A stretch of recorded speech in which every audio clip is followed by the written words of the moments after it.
Good evening, everyone, and welcome to the Holliston Zoning Board of Appeals meeting for September 2nd, 2020. Thank you for joining us, and I appreciate your appearance here. Due to the fact that we're conducting this remotely, I want to read the following statement into the record.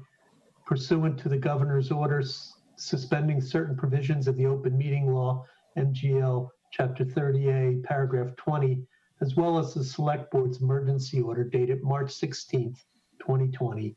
The Zoning Board of Appeals will be using remote participation for this meeting.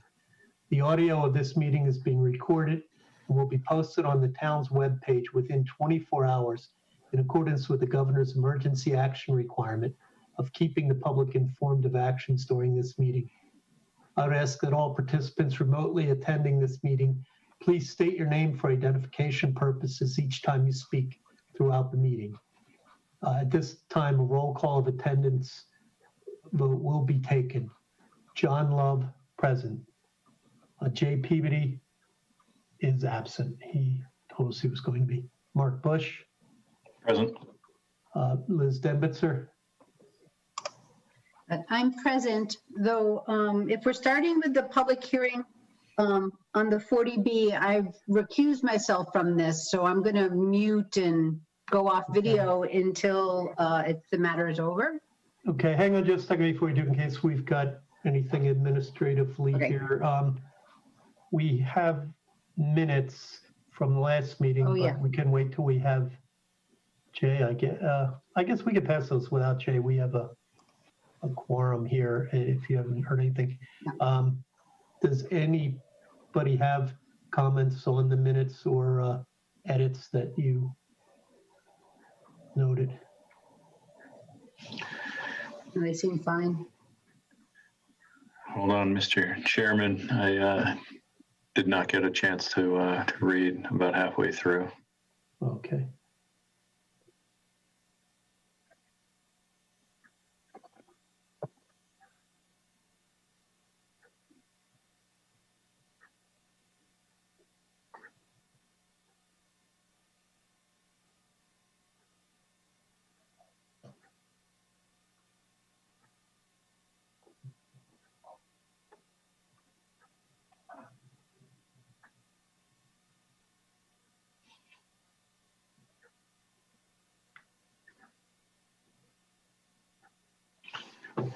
No changes.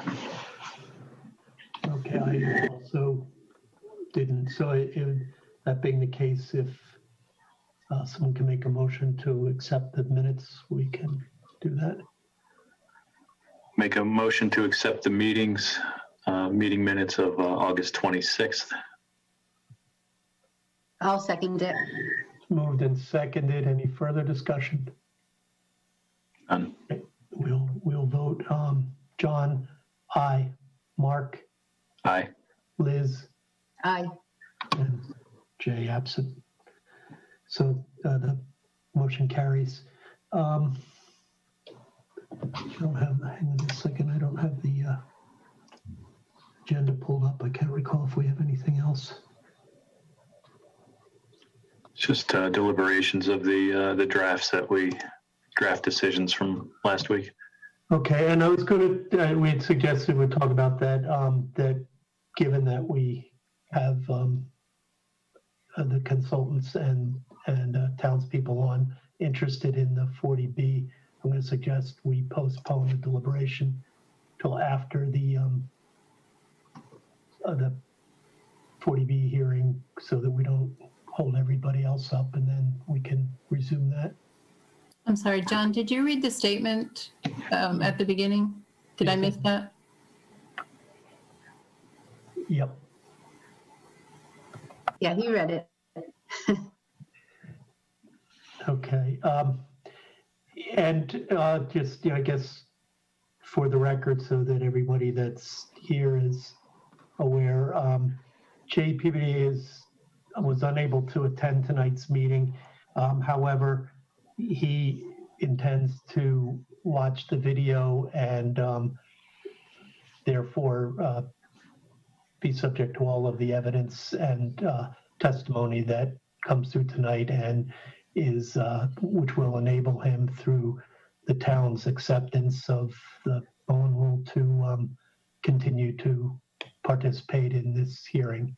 So just for anybody that's out there, I wanted to make sure you know, and that's got the approval of the applicant as well as our attorney who is working with us, Attorney Haverty. So for those in the audience, Jay will still be involved with this and he will review everything we do tonight in the future. So we don't put our thing at risk. So in that case, let's reopen the hearing for the comprehensive permit at Indian Ridge Estate. And as we'll let you know, we can ping you when we're done and you can get back with us. Thank you. And I guess, is Rob the only one here, or Dean here for this? Yes, Dean Harrison is here. Oh, hi, Dean. How are you? Thank you. Good, how are you? Good, thank you. It's my understanding that you prefer to just limit this tonight to traffic because some of we've had some further development on the civil engineering, but because you're still working with the Conservation Commission, that's subject to change and not all been addressed. Is that accurate? Yes, we have Rob with us this evening. He can address any of the civil engineering issues, but he can give you an update on where we are with the Conservation Commission. But I also thought that since we did in the last month, presented our traffic review to your peer reviewer, and Yep. They responded also. I figured we focus mainly on traffic tonight. Okay, I think that makes sense. Maybe Rob, you could give us, before we get into that, a quick update on just where things are. And I don't think we'll get into any questioning of detail because I'd rather wait till that was pretty well settled and any issues you've made are there, and then we'll accept that. But maybe you could just give us an update on the nature of what's happening, where you are in the process. So, sure, no problem. This is Rob Truex from GL Engineering. We did have a public hearing with the commission. It got continued. They've asked for a few changes to the plan. I think the most substantive change is the wetland crossing itself. Just some detail on that for you is we had a culvert proposed under the road, and we're going to put in a bottomless box culvert and do it according to the river crossing standards. So we would leave the channel basically intact going under the road, and we do a three-sided box culvert. So that actually eliminates a couple comments that may have come up in the review of the civil part as well about the culvert, whether it was sized properly, or it's going to be a much bigger culvert now. So it's going to conform to the stream crossing standards. So we haven't updated that yet. We're waiting to get through tonight's meeting. We do have a hearing next week with them, and we'll see what happens at that point and make sure there's no changes with tonight's plan. I did see some civil comments in the traffic review as well. So those will probably come up this evening as we're discussing and see where we're going to go with that. But that's pretty much it at this point. Okay, thank you. Okay, yeah, let's talk about traffic. I think since the last time we've met, we've had the traffic report come in, the peer review comments go back, and then most recently comments to the peer review comments. Yes.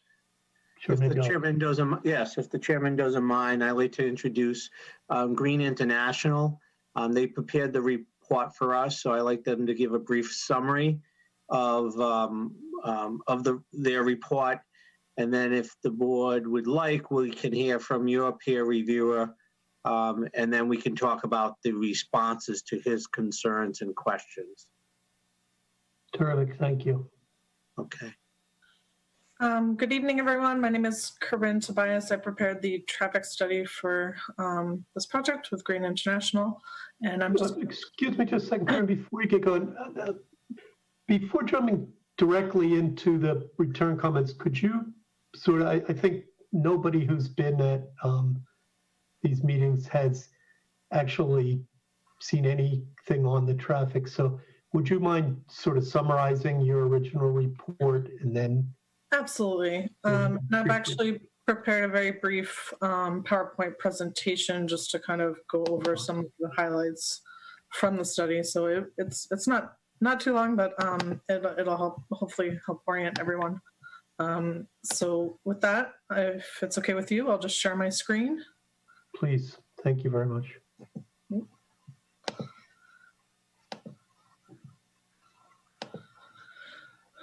Okay, can everyone see here? Yep, we can now. Yes, thank you. Great. So just real quick, wanted to discuss our study area. As you can see here, the project location. There's one access point off Indian Ridge Road South, which turns into James Road and intersects here with Turner Road. In addition to that, we also looked at the intersection of Turner Road at Ashland Street and Cedar Street, and the intersections of Cedar Street at Ashland Street and Elliott Street. So those were the locations that we identified for our study area, all of which were unsignalized intersections. So for our traffic collection, we looked at the weekday AM and PM peak periods from 7 a.m. to 9 a.m. and from 4 to 6 at the study area intersections. And in addition to that, we did collect some speed data and a 48-hour vehicle count on Cedar Street in the vicinity of the project. So here you can kind of see some of that daily traffic data as well. And the speed limits there were the 85th percentile speeds between 28 and 33, between 30 and 33 miles an hour.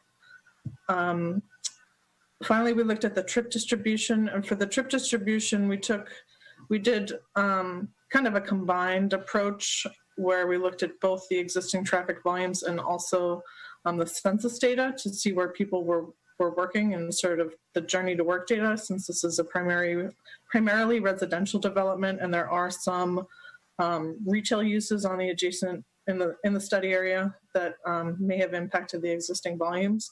So we kind of wanted to take a balanced approach there. And that resulted in this trip distribution that you see here. And just to clarify, these are percentages, they're not total traffic volumes. Could I ask you a question on that? I just was Sure. Sorry to break the flow, but when you say they're percentages for a given intersection, should they add to 100 or is it percentages in each direction? I'm not quite. Yeah, it is the percentages kind of, they add up to 100. So here you have this is probably, in retrospect, I can share maybe a different figure that shows the total volumes would be a little bit clearer. Just one moment.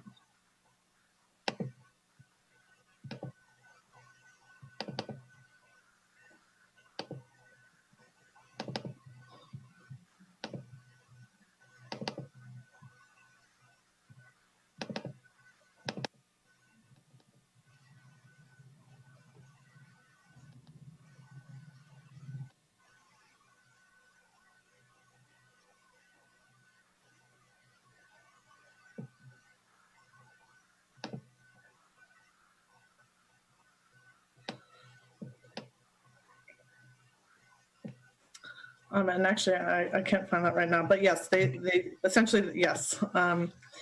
So then just the crash history here. Just want to discuss that, you know, we did review the crash history. We're asked to extend it to 5 years rather than the 3 years that were originally included. So we did extend that period. In addition to that, having looked at those, all of the locations had below average crash rates for unsignalized intersections in District 3. which does indicate that there, are no outsized safety issues at these locations. The majority of all the crashes resulted in no injuries or in no injuries, and there were 0 fatalities. And finally, we just wanted to point out that there were no recorded crashes at the intersection of the Indian Ridge Road, James Road, and Turner Street intersection in that time period. Okay. So here we have our trip generation. As you can see, for the single family homes, which was this type of use, we looked at the 24 units, and you can see 18 total trips during the AM peak hour and 24 total trips during the PM peak hour, with approximately 230 daily trips. Now, this is not a significant trip generation, and as a result, what we have with our operations analysis is that for the Indian Ridge Road, James Road, and Turner Road intersection, we have level of service A during both peak hours for the build condition. There's no change in level of service between future no build and future build conditions. And then even for the other study intersections, which have a little bit more traffic, you see that the level of service still remains acceptable for the future AM and future PM peak hours, with the additional site traffic. And in many locations for the main line, the level of service is A, and you only see a little bit of a higher level of service for the stop control condition for Cedar Street and Elliott Street. What does the levels indicate, A, B, C, D? Sure. So level service A is essentially very, very limited delay. It's a grade scale that goes from A to F. So as you can imagine, F is over capacity. You're seeing longer delays at that point, heavier traffic. And then, so from A to C is really pretty, I'll say even a C or a D is pretty decent for rush hour. And a lot of these areas, you'll see higher than that, E or F, even under existing conditions. In addition to that, we did take a look at the site distance for Indian Ridge Road and Turner Road. So what we found is that while the stopping site distance is met in both directions and the minimum required site distance is met, there are some limitations due to the foliage and the roadway curvature when you're looking at intersection site distance. So just to give you a little bit of a background for the stopping site distance is essentially an issue of safety. How long will it take for people to stop if there's an object in the roadway? So if you can imagine someone's coming out of the intersection, they enter the roadway of Turner Road, and if there's a vehicle traveling down Turner Road, will they have sufficient space to stop before hitting that vehicle? So what we found is that that criteria was met, but the more desirable intersection criteria, which is the intersection site distance, which is essentially saying that someone can see far enough down the road that they can pull out into the road without causing anyone to stop. And so what we found is that looking east on Indian Ridge Road, that was a little bit restricted by the roadway curvature and the foliage. However, the safety issue was met at this location. So generally our conclusions and recommendations is that the proposed project is not expected to cause any significant operational issues with regard to delays or capacity. In general, this is due to the rather limited trip generation.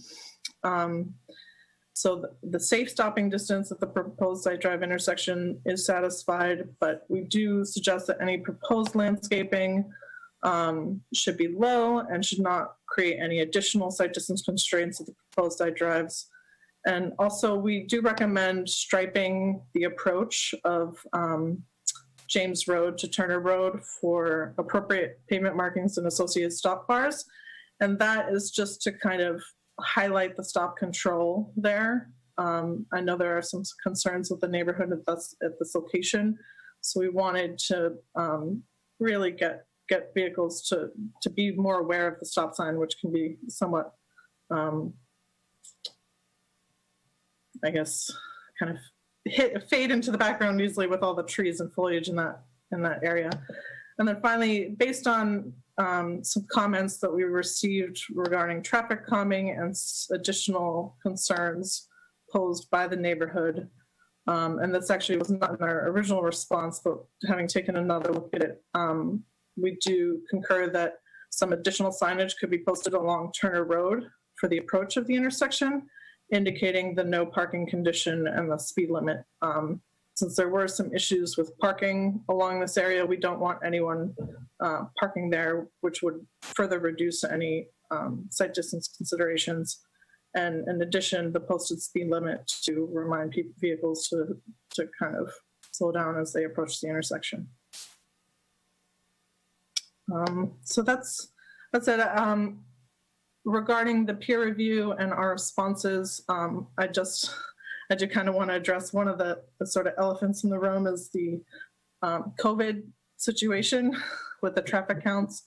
Obviously, it's not ideal situation to be conducting these counts. However, we did do a review. We were not able to find any additional historical data in the area.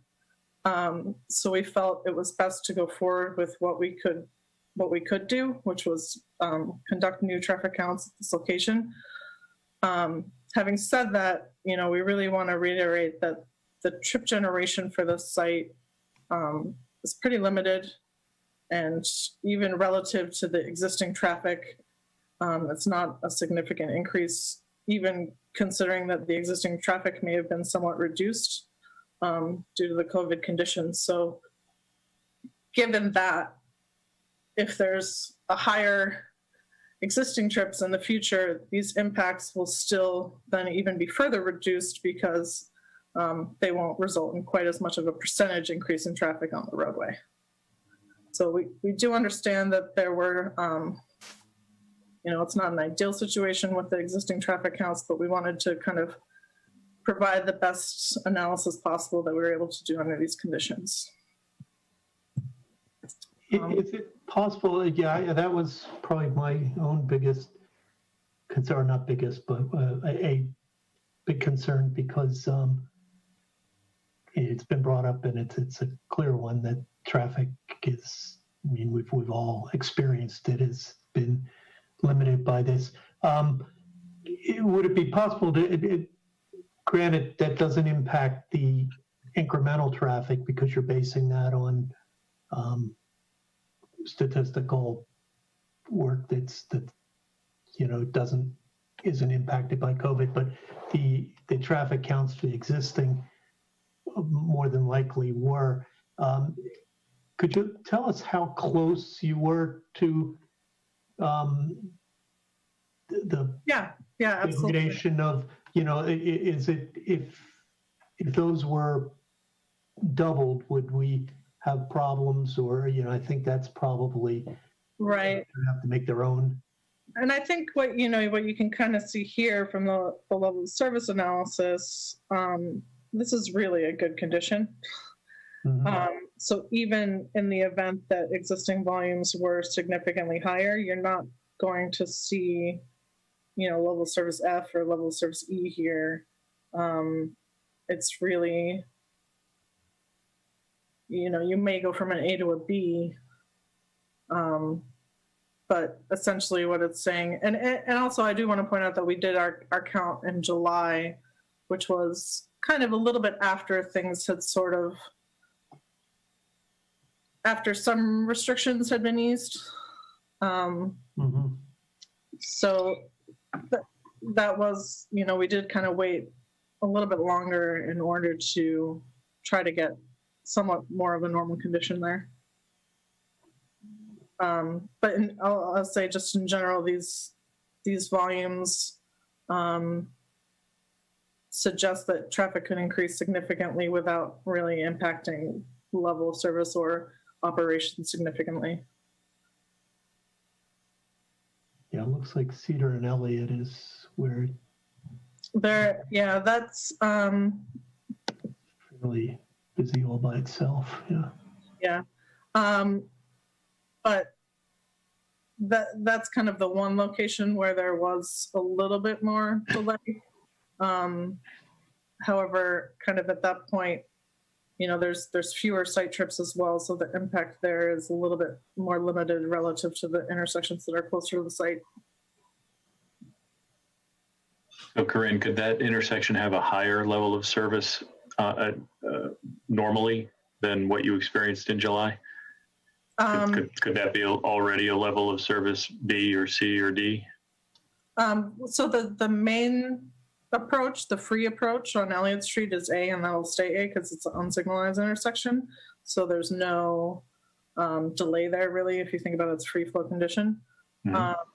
For the stop control, that could potentially become a higher level of service. And when we going from a higher level or dropping down to a level of service, saying from an A to a B, you know, are we talking like A is up to 100 vehicles, which has a wait time of 3 seconds, to where you're at like 200 vehicles with a wait time of 3 seconds? Or how does that work? I mean, what are we talking about numbers? I mean, we're adding, you know, can you explain that a little bit? Yeah, absolutely. So basically, a level of service A is 0 seconds of delay to 10 seconds of delay. A level of service B, you're looking at about 10 to 20 seconds of delay. Level of service C, oh, sorry, actually, these are signalized intersections, so just let me pull it up for unsignalized. I don't want to give you the wrong information. But it's essentially, it's a function of delay. So actually, for, sorry about that. So for A, it's actually 5 seconds or less. For B, it's 5 to 10. For C, it's 10 to 20. D, 20 to 30.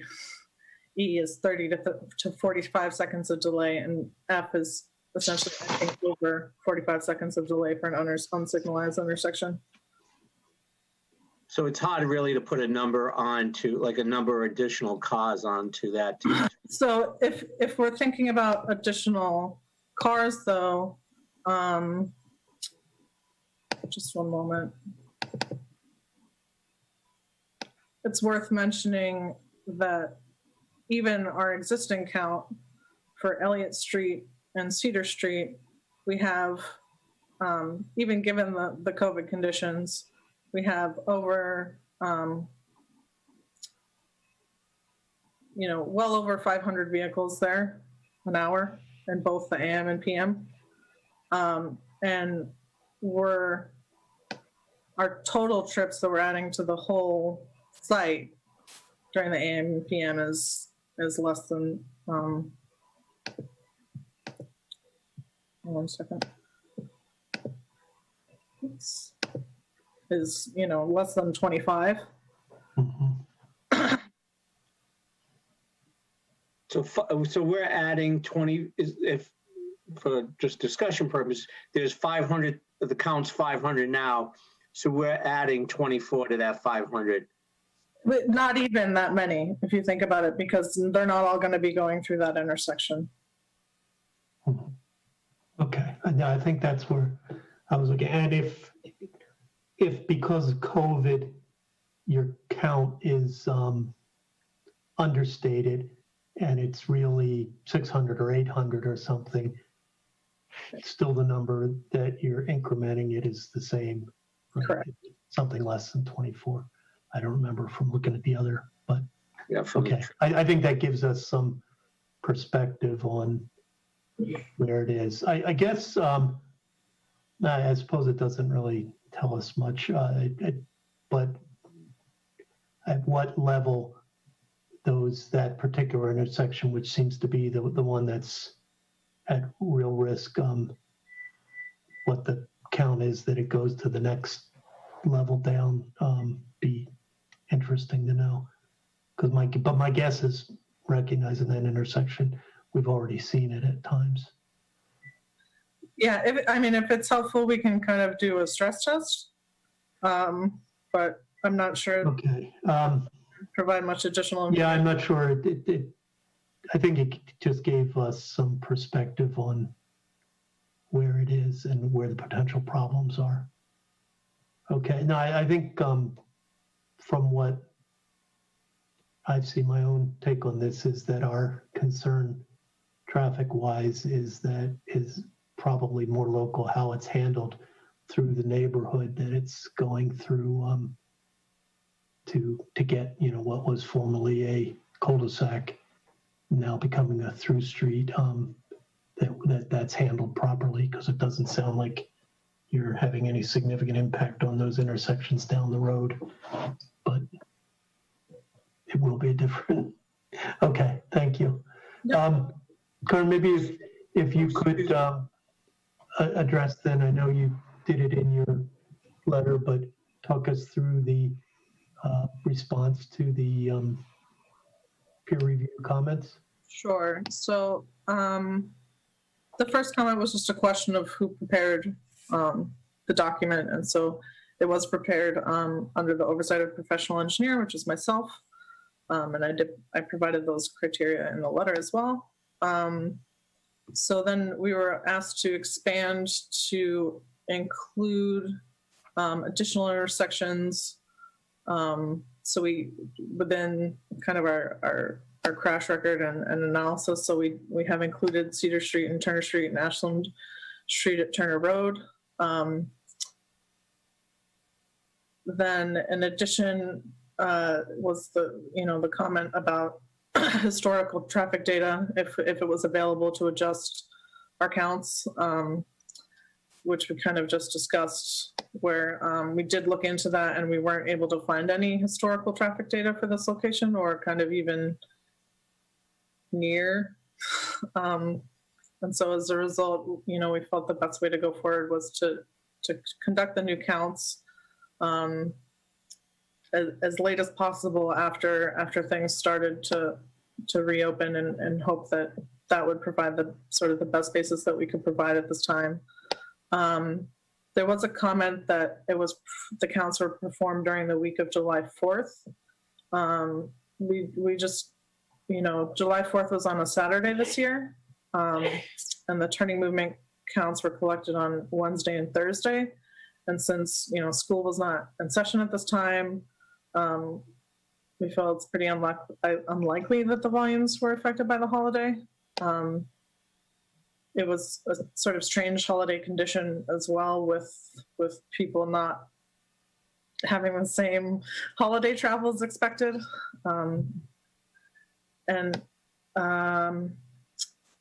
So there was another comment asking for sort of additional information in the appendix, which we did attach to the letter for the ATR data.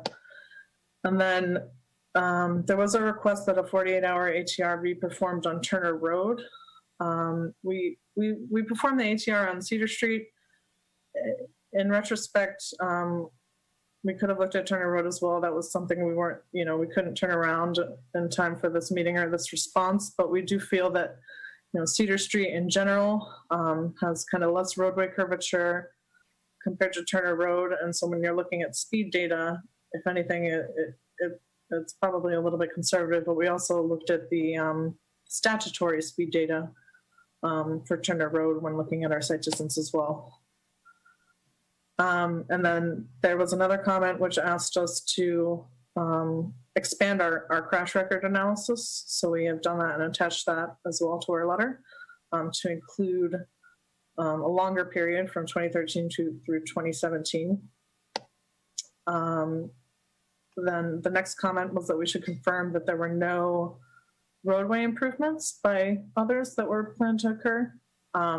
So we, when we started the traffic study, we did reach out to the town, and it was confirmed that there were no additional developments or roadway improvements that were being planned within the study area.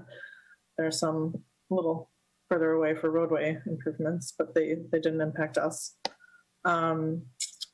The next comment was about our trip distribution pattern, and it noted that it was a little bit different from what was the existing trips. So we did include our explanation of that and how we kind of used existing trips along with the census data. So that, basically because this is strictly a commuter condition, we didn't want it to be impacted by other land uses in the area that might be included in the existing trips. But we also wanted to kind of weight some of that existing travel pattern because, journey to work data is not going to be perfect. So we took a combined approach there. So the next was traffic operations analysis, peak hour factor. The traffic operations analysis should be revised to address the comments. In addition, the peak hour factor used in the analysis should be addressed. So we did change the peak hour factor and fix that and provide the revised synchro reports there. However, given the lack of available additional information, there weren't other changes that were made to the synchro.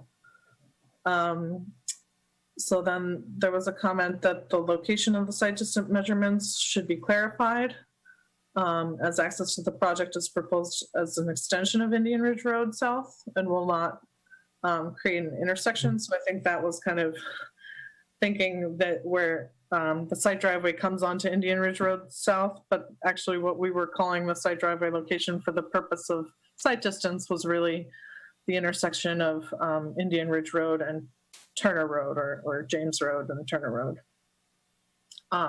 We agree that, there's not really a intersection at the end of the site driveway.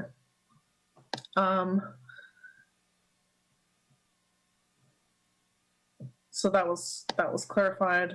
The recommendations presented in the July 2020 TIS should be reviewed, revised, and expanded as necessary based on additional analysis and refinements. Recommendations that were provided should reflect the site plans and context of the project as it relates to Indian Ridge Road South with regard to pedestrian safety and opportunities to implement traffic calming measures to reduce travel speeds.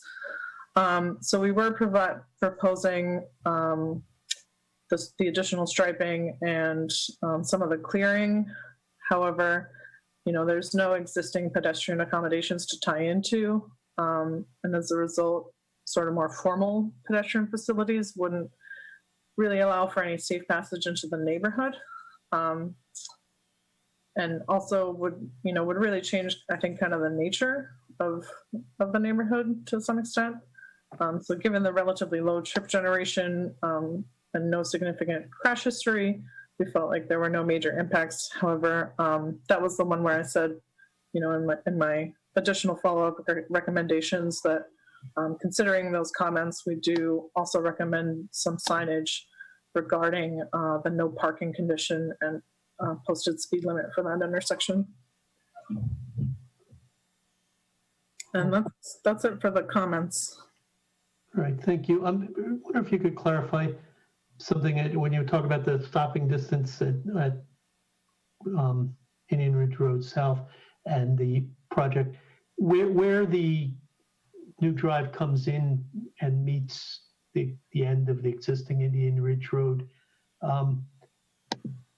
Is that when you talked about additional marking, what the location you were talking about? No, so we're talking again at the more formal intersection of Indian Ridge Road South and Turner Road, as that's kind of the place where this really meets the neighborhood or comes out to the neighborhood. There's not really a location or an intersection at the end of the site drive where that would be appropriate.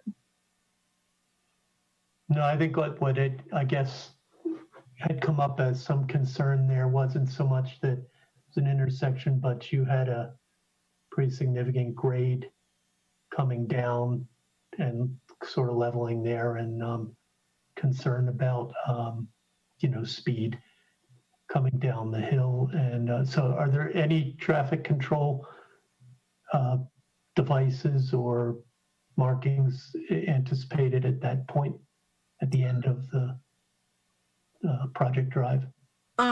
We hadn't proposed any at this time. I think sort of pavement markings, there's no pavement markings in the area for this location. It's a pretty straight approach. There's a little bit of a curvature there. So I guess I'd say I don't know that pavement markings are necessarily appropriate. However, if it would be helpful to have a posted speed limit sign. One thing I'll say, one of the sort of traditional traffic calming things with speed tables and speed humps, but that's not great for plows. And there were some concerns about access for plowing as well. So we didn't want to introduce those here. But we do also recommend clearing and trimming so you make sure that you can see around the curves as well, not just in the straight line, and keeping plantings low in that area.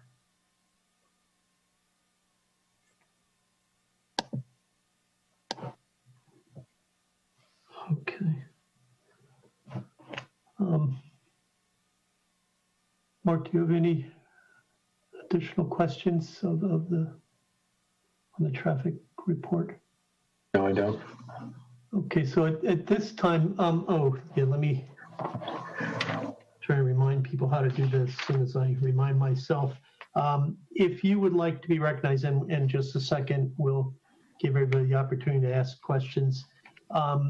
You can raise your hand and not physically raise your hand, but at the bottom of your screen, there's a raise hand function. We'll see it and recognize you, at which point you unmute yourself and ask your question. If you are on the telephone and you would like to be recognized, Chris, there's a *6 to unmute and *9 to raise your hand. Is that, I'm working off of memory, which is never a good thing. But let me try and find my notes. I should have brought that up sooner. I believe that's the case. So actually, I don't see anybody on the phone. So fortunately, my memory issues are not going to have an impact. So I think at this point, we'd like to allow the audience to ask any questions you may have of the consultant or the applicant regarding traffic. And Buckley, you have your hand raised. Please, you have the floor. Thank you, Mr. Chairman. Anne Buckley from 7 Indian Ridge Road. Thank you for the presentation. That was helpful. I have one question in particular with regard to the traffic study, the car counting that took place. I know that we've already addressed the fact that it happened during the 4th of July week and the holiday season and the pandemic, but what we haven't covered is that it was also during a major roadworks that was happening in those streets, on Cheryl Lane, on Cedar Street and on Turner Street. There were water mains replacements going on, which went on for months. It went on from March until August. So I'm curious as to know how that has impacted the car counting, because I know that it certainly impacted my access in and out of Indian Ridge Road. I couldn't drive down Cedar Street for the majority of those weeks in July. I actually spoke to the contractor on a couple of occasions for that work during that week. And I think that would have impacted the car counting that took place for the study. So I think there's kind of two factors. I think it probably did impact the daily count. Regarding the peak hour count, I believe most of the construction is restricted during the peak hours. Is that correct? It started from 7:30 a.m. So I doubt that it would have caused any restrictions at all. it was from 7:30 a.m. It may have impacted the afternoon, or not impacted the afternoon because they were usually finished by 4 p.m. But the morning rush hour would certainly have been negatively impacted in terms of the numbers going through there. That's certainly a possibility. I will say in general, the PM peak was the worst condition, and the higher volumes, both for existing and proposed. That's often generally the case anyway, Right. Relative to the existing. So in that case, you know, the PM peak would really be kind of the driving condition for this anyway. And that was probably less likely to be impacted by those, by that construction. Well, other than, I mean, the road might not have been closed, but people were certainly taking alternative routes because the road was, there were deep ravines in it. So people were not using it in the way that they would regularly use it. So I do feel that those numbers have been skewed. Has that work been completed, Ed? It has now, yes. Okay.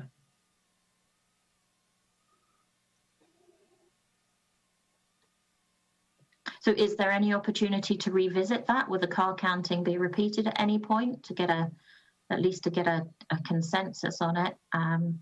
Children are going back to school in 2 weeks. I think that would represent a more realistic picture. The road work has been completed.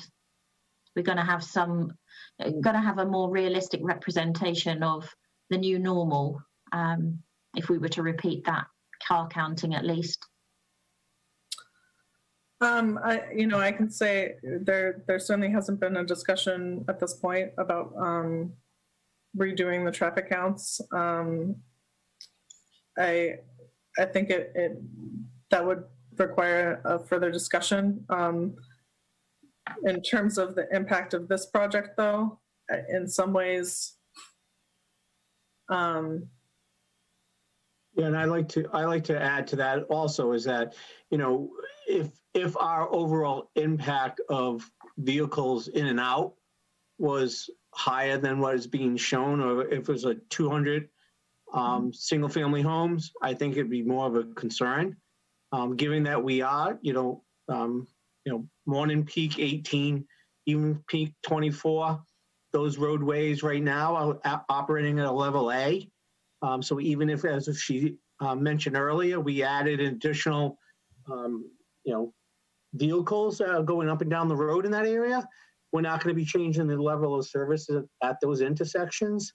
I mean, if the town peer reviewer has some suggestions, maybe to, look at it a little differently, I prefer not to go back out and do more counting. It is we understand that, next week buses are going to be starting up again, and maybe some parents will be going back to work on a more regular basis. But once again, we're only adding 24 counts in the afternoon in the peak hours and 18 in the morning, and they are being distributed as they leave the road, basically our development. So I don't see at this time it's necessary to go out and do additional counts. I question those numbers. I know that you've obviously got a scientific formula behind it, but in reality, the actual practice is that the majority of parents have forfeited their bus space for this coming year, and there's going to be even more traffic on the road as a result of people driving their own children to school, and that's not going to change anytime soon.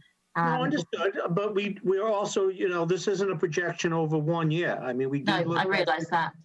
Future build out, and we're hoping that, we don't know when this will end. No. But once again, like I said, I mean, right now, given the conditions and given the scientific data that they've done, I mean, this is in the town's peer review if he feels that the data wasn't done correctly, or if it was skewed for some reason, I think he would address it. So I'm not going to speak for him, obviously, or speak for my traffic engineer, but seeing many of these traffic reports, they are consistent on how the numbers are calculated just for this purpose. So it isn't just arbitrary. And, you know, we're still talking about, we're not adding this development within the next 6 months. I mean, we probably won't even start construction until at least 8 months from now. And that's if everything went correctly. Tonight, we closed the hearing, get all approvals, get everything else. So we're talking at least, you know, 12 months out from now. Even that, we're not going to build all the houses the first month. So I think, you know, I think we've done our due diligence at this point. We're showing overall the development doesn't add additional vehicles to where the level of service is affected at the intersections. So, So one last point then that I'd like to raise, which is regarding not necessarily the intersections with the main roads, like the main arteries that we're talking about here that connect through to the more typical roads through Holliston, but this residential area that we've talked about. By adding an extra 24 trips through there is a big safety issue, and I don't feel that that has been addressed fully with just a simple sign. That needs more consideration, I believe. So if I can kind of address two things, just very quickly, the trip generation projections won't be affected by the reduced count. That's based on historical data that's been collected over time, kind of across the country and hundreds of different locations. So that those projections are not based on anything that's happening now. It's based on a normal condition. So in that sense, those wouldn't be changed. Regarding the safety concern, you know, we did look, and there have been no crashes at that location in the last 5 years, which is the time period that we looked at, and all because of it's currently a dead-end cul-de-sac. Sorry to interrupt, but the layout is currently a dead-end cul-de-sac. We're talking about opening that and adding a loop there, which allows an extra 24 cars on the road that belong to those properties. But what about all the additional traffic that doesn't belong to those properties that would be coming and going during those times? I think that needs to be addressed. Having said that, it is still also a loop that doesn't have any through output, so you wouldn't see any additional cut-through trips there. It's not like by building this road, you would see additional neighborhood traffic through that intersection beyond what is being projected by the site. Except for deliveries and obviously, yes, but traffic, yeah. The deliveries are included in those projections. Okay, all right. It's all traffic, and just to keep in mind, that's kind of like the hourly volume there as well. Right. That's the highest hour of the day. It's not, you know, every hour is not going to be 24 cars. Right. It's just going to be that one peak hour in the evening. Okay, thank you. Tracy Cohen would like to be heard. Okay. Hi. My name's Tracy Cohen. I live at 58 Indian Ridge Road South. I've been very vocal to the town in writing phone calls and calling to have my phone calls logged with the Holliston Police Department. Again, my main concern is safety. I don't care what they're doing with the cul-de-sac and what you're building on it, but my primary concern has and will remain be about safety. And I do feel that I've been loud enough and there is quite a paper trail making my concerns known. So I will again raise a couple other questions and you guys can proceed as you feel fit, because God forbid if anything ever happened, I feel that I did my part and some people might have just turned away to get this built in such a rush. But in any event, is the car counting process, did that also take into consideration the residents that are in the condominiums? Because the occupancy has certainly increased in the last 12 months. So I just didn't know if the car counting accounted for that, because that's a great bit of traffic that is dumped on our street, Indian Ridge Road South. I cannot convey enough the importance of that back entrance and exit that is from the condominium that comes onto our street And that is a major issue during snow removal, parking issues. I could go on and on. But again, you're the expert on this. So if you're going to do a report and say that you looked into that, I trust that. But I just didn't hear anything about that. So the existing counts counted everybody who's out there today. And so those were conducted after the condominium was full? So it was multiple parking lots in the condominium complex. All of those cars and the traffic was accounted for. So it was counted at the intersection. As they get to the road, they'd be traveling through the intersection there. And so those would have been included in that count at that location. Okay. So you said that there was a recommendation about signs. And so I just need this to be crystal clear. Like, you're recommending it, but like, who takes that and enacts that process? So it's in your report, and then who makes sure that the proper signs are posted? Because this has been a long process for me and I'm not really getting anywhere. The Holliston Police Department say it's on the town says that it's on the police, and the police department has been very clear of, we will help enforce this, the no parking, the speeding, children, all of that. So I just keep getting the runaround and the runaround and the runaround. So like, you're saying this now, and I agree with you, but like, what specific signs are you recommending? And then who takes that and does something with it? Is it just in your report and this gets built and then it's up to us to just kind of wait for an accident to happen with children, or how does that work?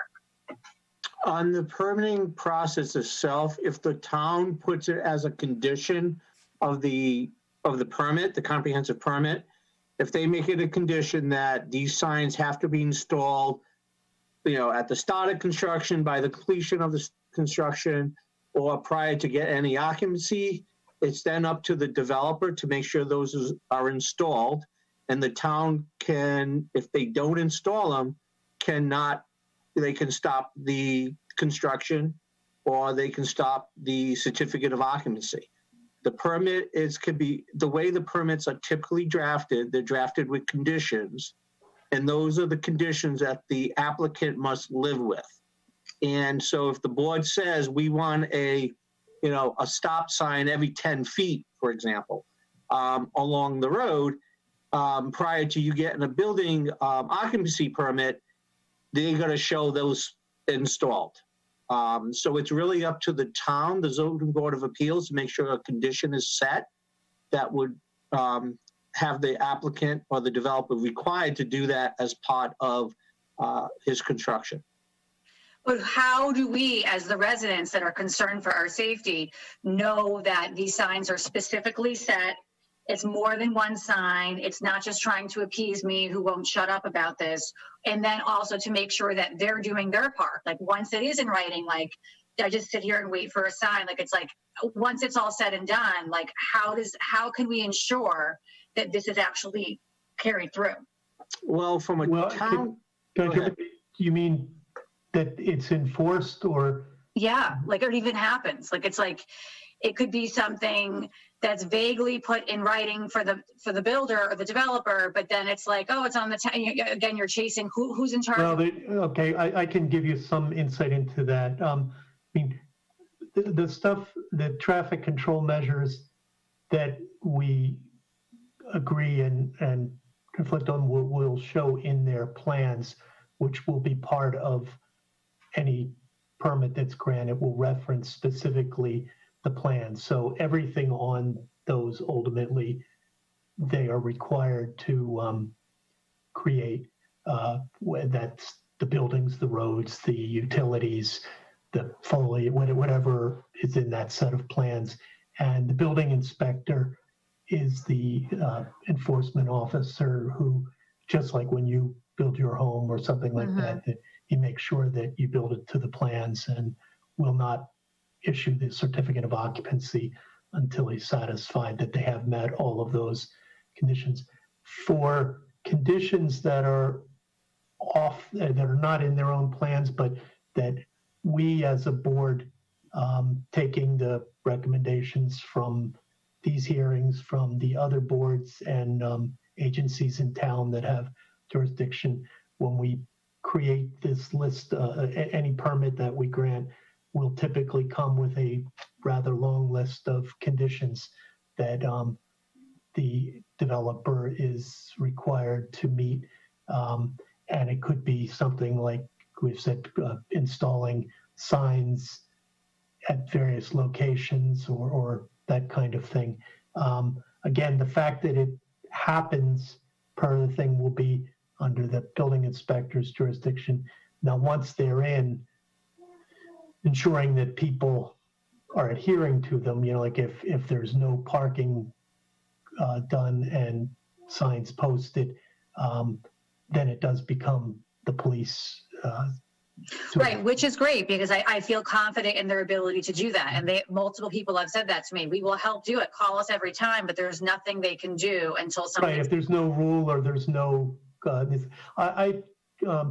Tracy, just as information, I had a conversation since our last meeting with one of the select board people specifically on that issue. And because, we've all find ourselves in, and I think the applicant, this board, and the residents find themselves in a difficult position because there aren't sidewalks on the street now. Yeah, that's like another Yeah, and that's where, when I look at these traffic study, the problems at those intersections, if they're problems, they're already problems. It's not because of the extra 24 trips. The problems on Indian Ridge Road South don't exist today, and whatever they are, those 24 cars on that street, to me is much more of a concern than what happens at Cedar and Elliott. Oh, for sure. I live here. I completely agree. I think that's enough, and it is a difficult situation because it's an existing street that, we've had the discussion at our past meeting. We can ask and work with the applicant to do a certain amount, but there's a limit to what we can insist that they do. And because it's, not there. So we're trying to work, but that's why I think it's important that you continue to do the kinds of things you do is reach out to the town. And that's why I reached out to the select board, because the overall stuff falls into their jurisdiction, and they're looking at an overall cross town, but which I think is useful method of looking at vehicle traffic and streets and looking at the multi-uses for pedestrian, for walking, and trying to change things to better accommodate that. I brought this as a specific example because I share your concern that safety is the potentially the biggest problem, and it's at the front end of this. It's not down in at the intersection half mile away where you've been joined by 500 other cars. No, yeah. I mean, I was having this issue before this proposal even happened. And then when I saw the size of the proposal, it's almost laughable to me of wait, now we're going to have more traffic because that's the only way to enter and exit this. So that's why, and then I'm like, then maybe people will pay attention more to it. So that was my frustration. It continues to. Well, I think sharing that with the select board is probably a very reasonable thing to do because they have the broader jurisdiction of looking at this, and we'll look at this particular project and what can be done to mitigate its impacts. But I think you're dealing also with a situation that's existing that has potential to be a problem. Had Indian Ridge ever been connected like it was intended, you'd have the same kind of problem and concern, and it sort of stems back from not having the pedestrian safety accounted for. So I think that's there. But you brought up the parking on the street, and I told her about that. That's something they can do something about and help to make this better. So, and Mr. Chairman, I appreciate you pointing that out. That this is an existing condition. However, we understand that it has been a concern.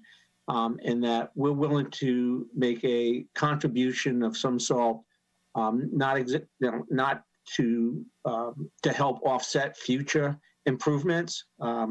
we don't want to build a sidewalk that goes nowhere, and it's then ended up not being used and so forth. So, however, we're willing to discuss a reasonable contribution to the town for any future improvements in that area, if necessary. If it's signage, whatever, besides what we do.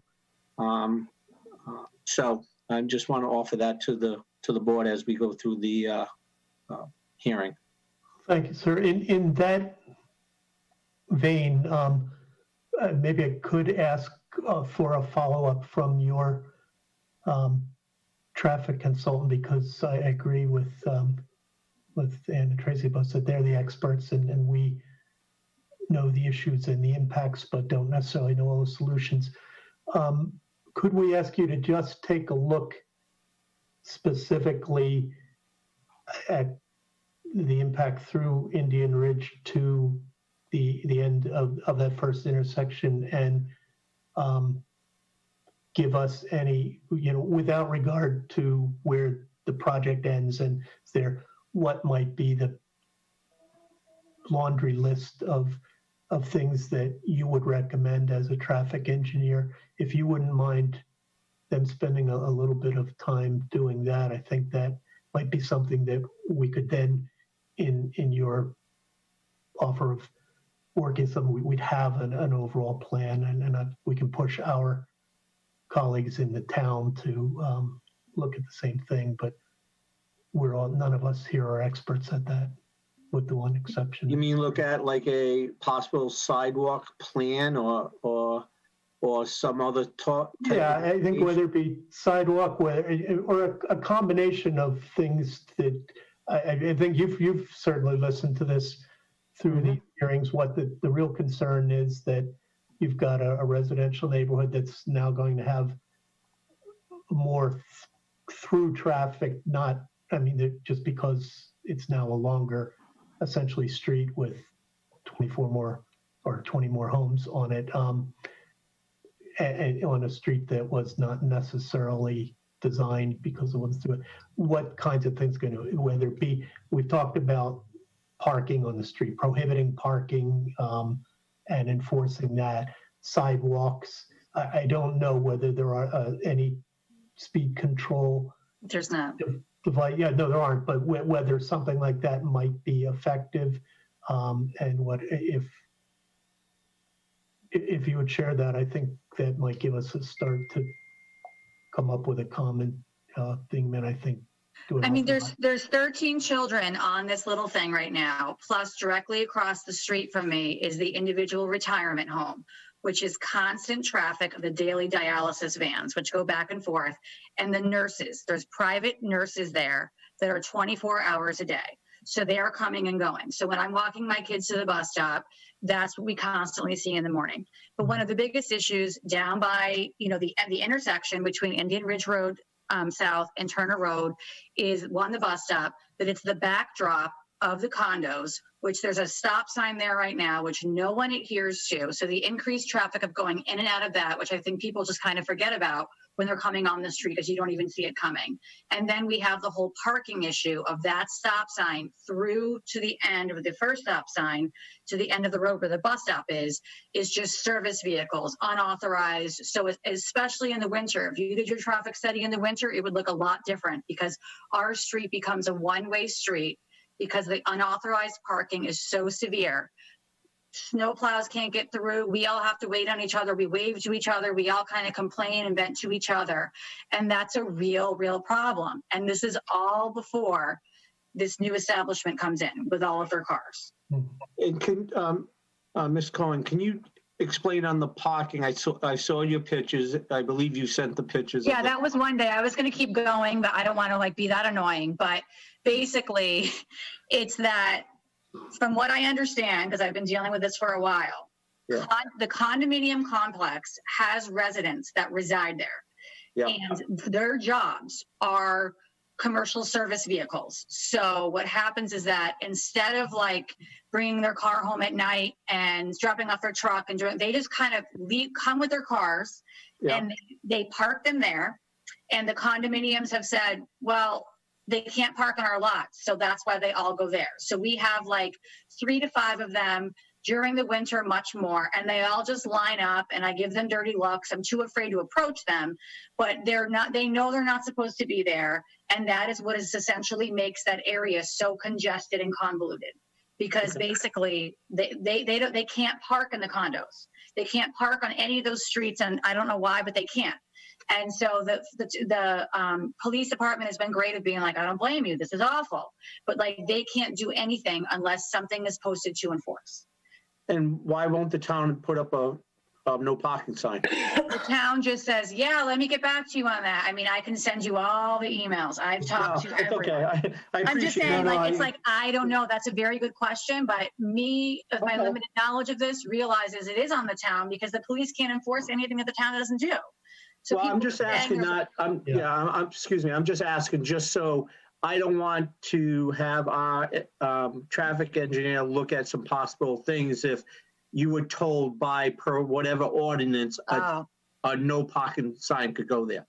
Yeah, I mean, you know, it obviously for us to install a no parking sign is something that obviously, yes, we can do if we're allowed to do it by law.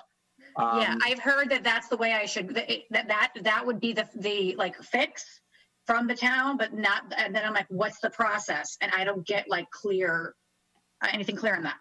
Yeah, okay. All right. Well, let as the chairman requested, let us look at it and talk, and maybe our engineer can talk with the town traffic engineer and they can come That up might with do something.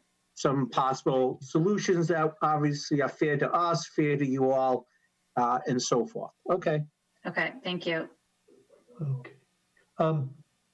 Tracy, maybe if, I would say don't send them to Dean, but if you would like to send those emails to me, I would be happy to see if I can pursue it as well. Okay. I support it. And I also am not sure what the existing condition is there, whether it is legal to park, even whether it's a bad idea or not, or whether the selectmen need to create the no parking, that kind of thing. Yeah, it wasn't an issue. It was just been an issue maybe the last 2 to 3 years. So I think that nothing was ever put there because there was never a problem. Yeah. Well, it may not be illegal to park there. I don't know, but it could be, you know, I think that's But I mean, just this past weekend, there was a get together from the condo people, whoever was living there, on the lawn that faces Indian Ridge Road South, which is fine. They can do what they want, but all the friends all park there. So like, again, this is just kind of like a free for all of like, why aren't they in the lots in the condos? I have no idea, you know, but like, again, I saw that and I'm like, okay, but you know, whatever. They shouldn't be on your, that's fine. Let's see if we can address, because that may be a big part of this shared effort. Thank you.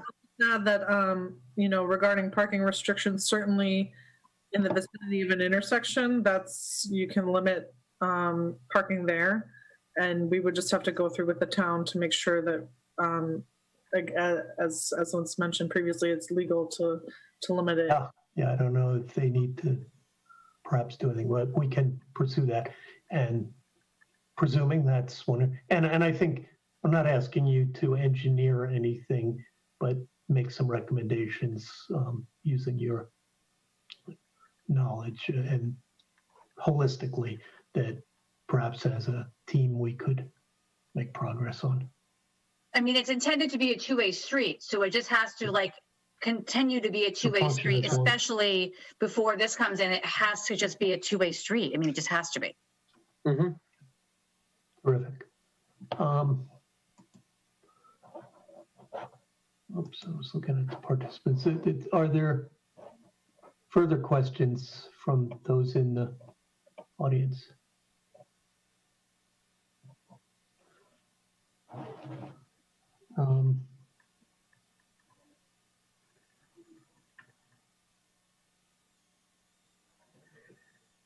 If I could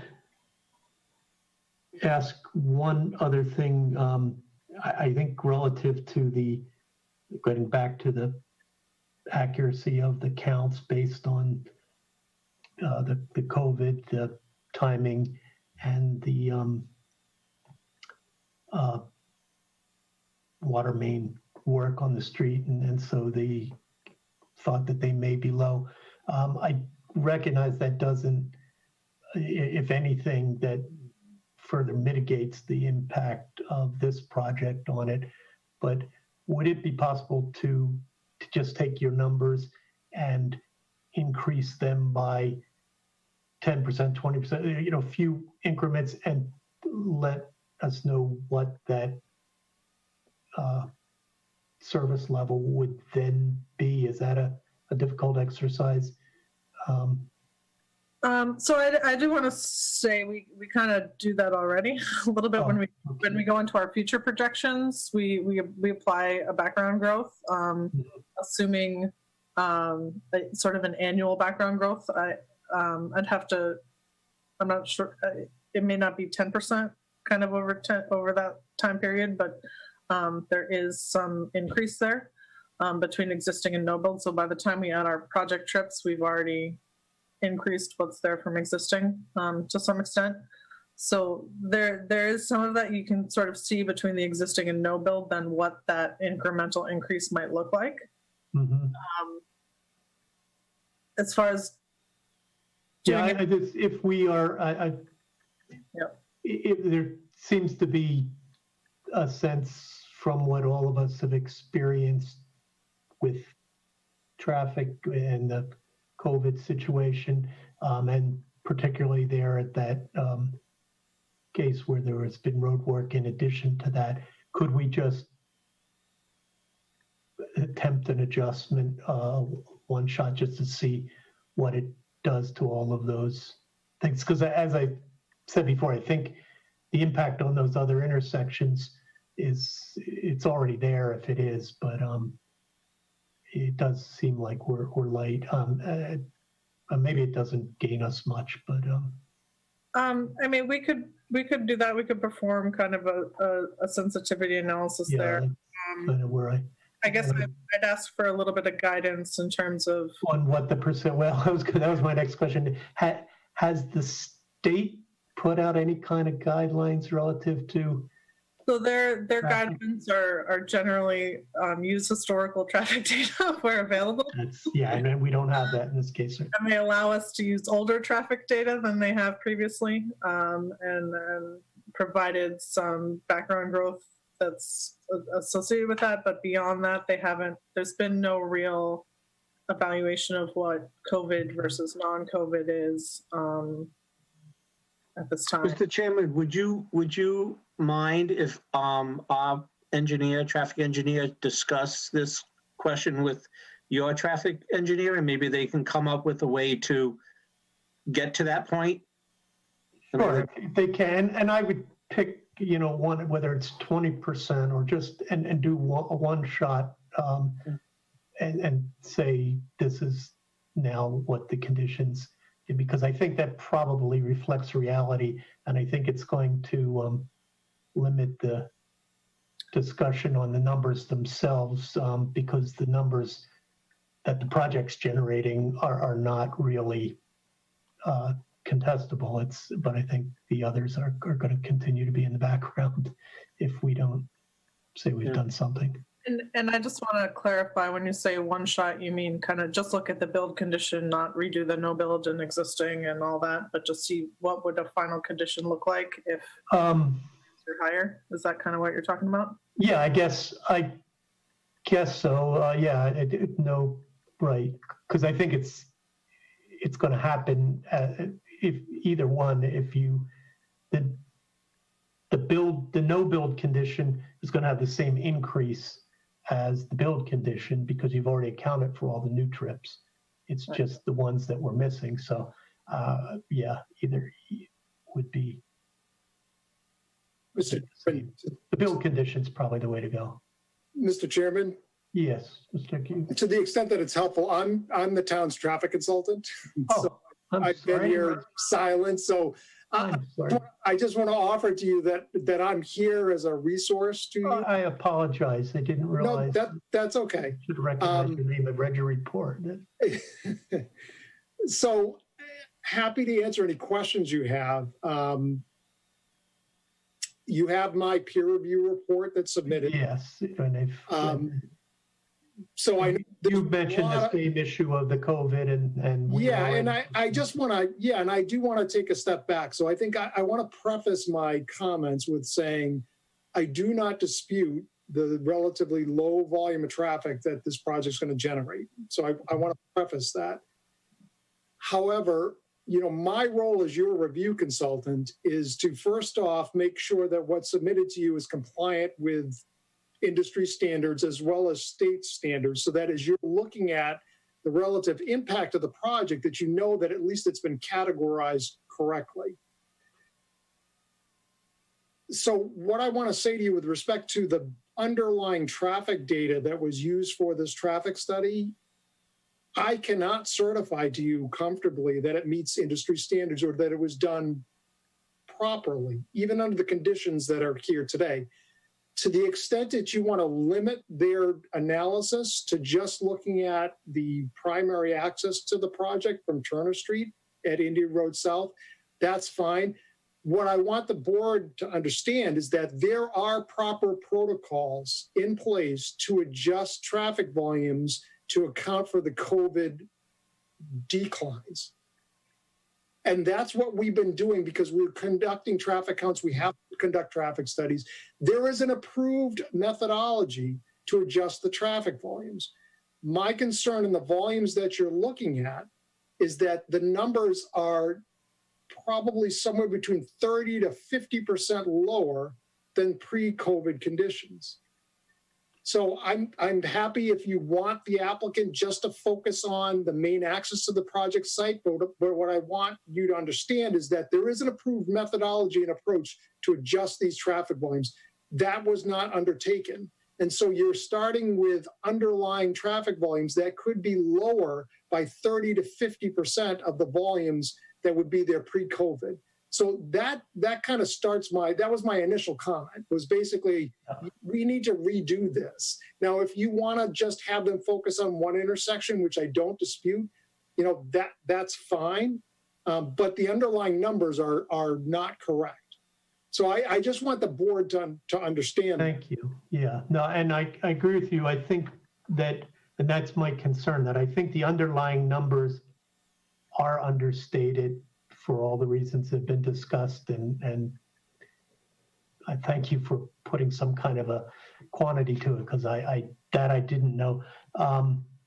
So we don't have to, I guess we don't have to throw a dart to try to come up with a percentage. It's a very easy methodology to come up with the percentage. You basically find a traffic count station that Mass DOT has in this area, just find the closest one, and they did their traffic counts in July. So what Mass DOT has been doing is, because they know we're all under this situation, whereas professional traffic engineers, you know, we have to conduct our traffic counts under these COVID conditions. So what they're doing is constantly updating their traffic count data, because they do traffic counts 365 days a year, and they've been doing that for quite some time. So what we're actually able to do is they've published July 2020 traffic count data.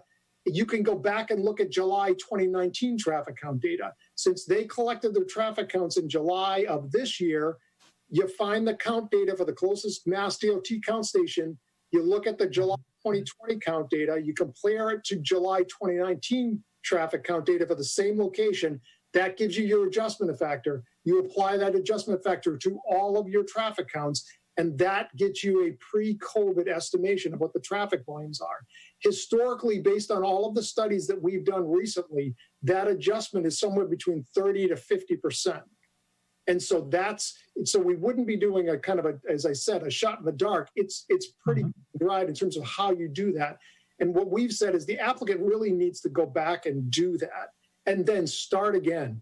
We need to start with good 2020 data that is pre-COVID by making that adjustment, then do your no build, then do your build, and then do your comparison. Okay, now thank you. That's exactly what I was looking for and asking them to do it. I'd much rather use a number that's an approved methodology used to develop it and update these numbers. I guess my point, and I think that's probably important to having the right data for the project.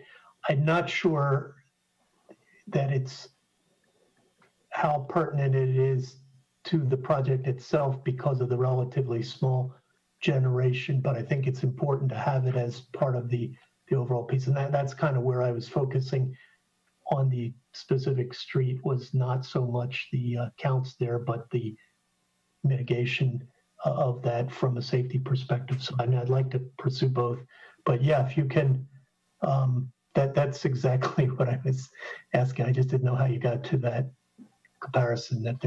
That's my question, whether the state had any recommendations. That was exactly where we wanted to get. So if we could update those numbers based on that approach, I think what it's going to show us is that maybe we even have worse conditions at some of those intersections, but it also means, given that you're showing 500 cars now, if it's really 700 or 800 cars, the condition will be worse, but the incremental impact's still 24 cars or some come. So it probably has even less of an impact on those intersections. It just, those intersections are already at worse conditions than they are indicated in the report. So yeah, I would like to make it accurate because I think we're all in a better place on making decisions, but at the same time, let's stay local too and look at opportunities right where things are going to change most dramatically, which is Indian Ridge Road South. And with that respect, Mr. Chairman, also, I mean, I also want to point out to the board, and I think the applicant's traffic engineer mentioned this.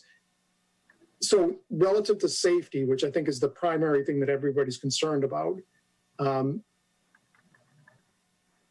a little uncomfortable with making a representation to you that the sight lines at the Indian Ridge South Turner Street intersection meet the required standards for safety based on taking a speed measurement that was done on a completely different roadway. I mean, I cannot tell you that the travel speeds on Cedar Street are the same as the travel speeds on Indian Ridge Road South, and that's what's been presented, because there's been no speed measurements done on that roadway. And I've not seen a situation where the speed measurements have been done on a completely different road and someone uses that data to assess sightlines at a completely different intersection on a different roadway.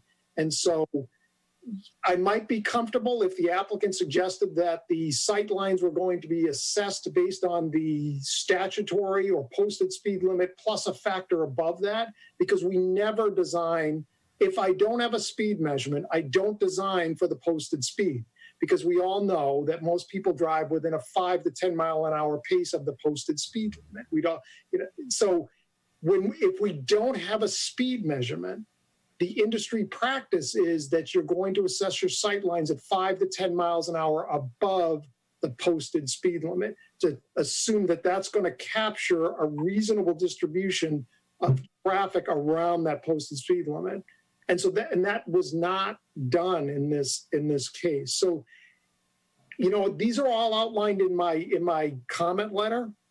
The applicant submitted a response on Monday, and so it was a very quick turnaround in terms of that. And I just think there's a little bit more thought that needs to be put into those responses, because, I don't think that absent a speed measurement that we should be talking about sightlines being safe at an intersection unless they've done something where they're projecting something above the posted speed limit, which gives us that factor of safety so that we'd all be comfortable with that. But that wasn't done. So there's a lot of checks that need to be done. And I would really suggest that some more time spent responding to the comments I have, so that there's a little bit more of a thought going into some of these. Again, if you want it just to be focused at the one intersection that provides access into the project site because the project is a low traffic generator, then I think that'll help the applicant, because they can just drill down on my specific comments as they relate to that one intersection. And then the Indian Ridge South Road itself And what I've suggested is that the applicant needs to look at these specific safety measures. And I think you've done the same thing. I don't think that's been thought out as well, because the signs and the markings as discussed aren't necessarily those things that are going to address, I think, what you want, as well as what the neighbors have suggested. Thank you. Yeah, I think very well said. Yeah, can I ask a question from what you said there? For speed and sight lines based on measured speed or statutory speeds with it, is that a function at all of volume, or is that for any car? It's based on it's not based on volume. So the sight lines are purely based on the speed of traffic on the roadway itself. You need to make sure that you've got sufficient sight distance for the actual speed at which vehicles are driving approaching the intersection. Okay. And whether it's 5 cars or 24 cars in this case coming out there, you still need safe sight lines. Mm-hmm.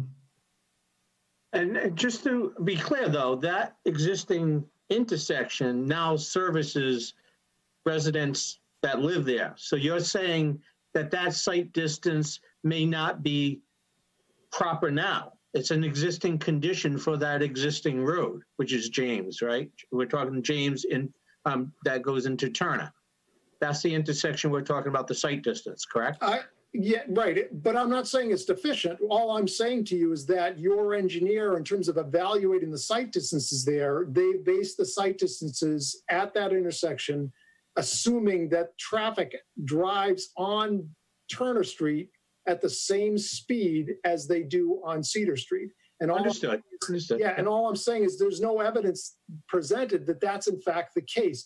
So I'm not saying that you necessarily have to go out and actually do speed measurements. However, as a design professional, that's what I would want, because if I'm going to stay safe, I'm going to want to make sure that I'm basing it on the actual measured speeds. But that aside, if you don't do the speed measurements, the standard practice is posted or statutory plus 5 or 10, and that would give a reasonable variation in terms of the speed at which traffic might be going at that intersection.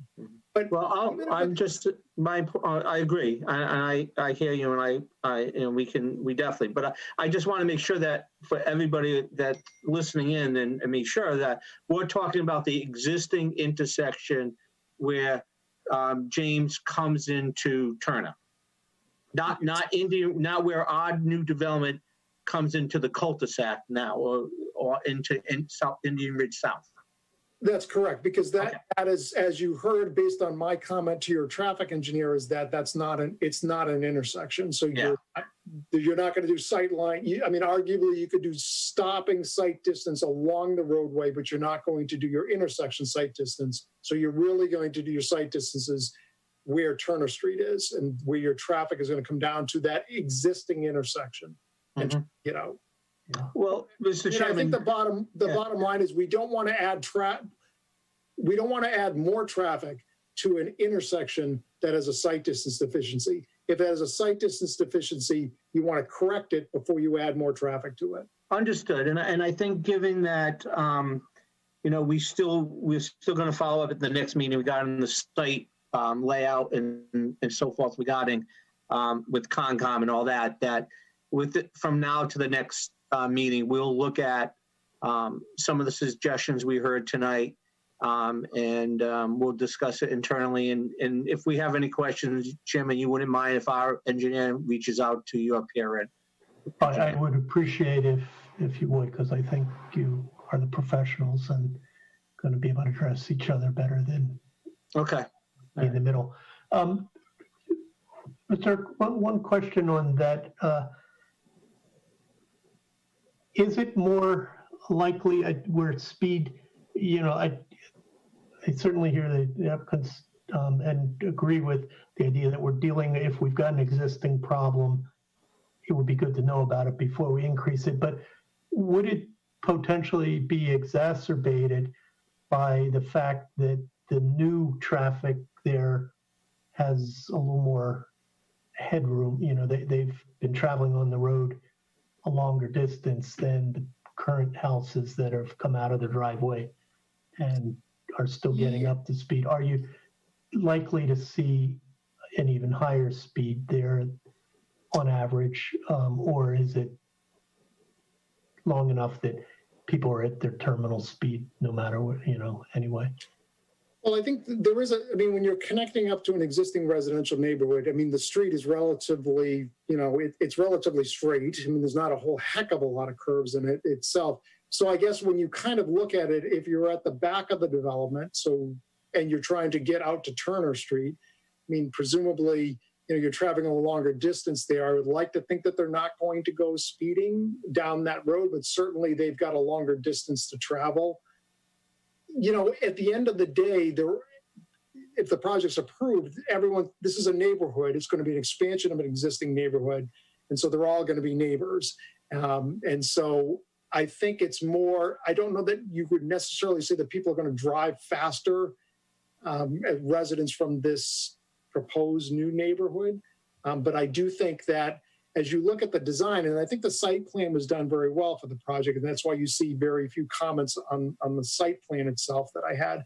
But what we really need to look at, and what I've suggested the applicant's traffic engineer needs to look at, is you're connecting, you've got a new subdivision being built or a new development being built with sidewalks and everything that we want to see to have a safe type of environment, connecting up to a neighborhood that does not have these same amenities. And so I think it's not so much that you might have increased traffic, but I think you have an existing neighborhood that does not have sidewalks, where presumably the residents are walking in the street, and now we're adding, granted, a small volume of traffic, but I think it's just more what we're pushing the applicants to do is to think about the fact that there are not sidewalks in the neighborhood that you're connecting up to. And even though you're providing them within your development, you're adding traffic to a roadway that doesn't have sidewalks in an established neighborhood. And it's really just thinking about, yes, we want to be able to control the speed of that traffic so it's conducive to the fact that there will be pedestrians in the street because there's no sidewalks. Yeah, I think that's exactly why I'm very concerned about looking at mitigation measures locally, but very well said in terms of the data. Thank you. Okay, Judy Douglas, I see your hand is up. Would you like to ask a question? Yes, I'm Judy Douglas. I'm at 42 Meeting House Path. Jeffrey, thank you for your comments. And I just wanted to follow up on two things. When you were saying that the July data is already counted and available, will the August data be available soon to also use? Yes. Yeah, they're very good about keeping it up to date again, because we have to make these adjustments. And so that's why they're publishing the data. Since we're already into September, it just seemed like if we could just use the latest available. No, I think though that in this case, what I heard Mr. say was that you want to take the one that corresponds to when the actuals were taken and compare that to another period when it was hot. It's sort of the opposite of what normally you'd see, but we know it was probably higher last July or a year ago or some point in the past. But I think you need to compare the current data from the same time as it was taken in the neighborhood here. That's correct, Mr. Chairman. So yeah, August data doesn't really make it any better. I see. In fact, it might make it worse if you compared it. If traffic is higher now, it would mitigate the difference. I had one other question too, that I think it definitely makes sense to make adjustments for COVID-19. But I also doubt that we're going back to anything like pre-COVID. And I just wondered if traffic consultants are making any sort of modeling or projections, thinking ahead to that. Well, what I would say is we actually, what we're generally hearing now is probably what you've heard, which is that more people are going to be driving their children to school because of the fact that the school buses are limited in terms of their capacity, number one.